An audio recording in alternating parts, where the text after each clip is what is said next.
Hello guys, good morning. এই ঠান্ডার মধ্যে সবাই কেমন আছো? চলে এলাম আজকে ঠান্ডার মধ্যে একটা সুন্দর রেসিপি নিয়ে। প্রথমে নিয়েছি কড়াইয়ে তেল,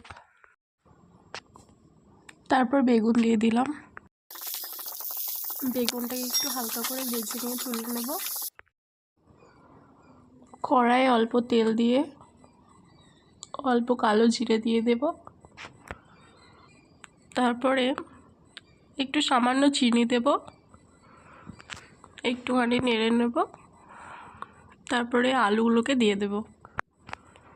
তারপর আলুগুলোকে ভালো করে একটু হালকা নাড়াচাড়া করব।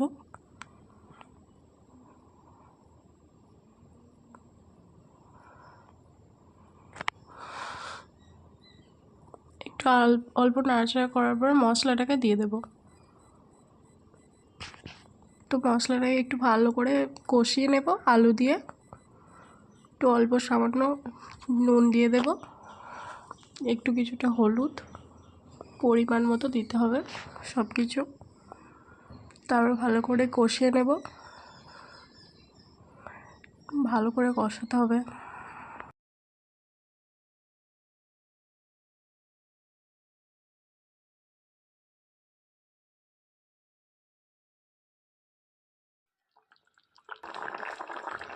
তো দেখতেই পাচ্ছ গাইস, তরকারিটা প্রায় হয়ে গেছে।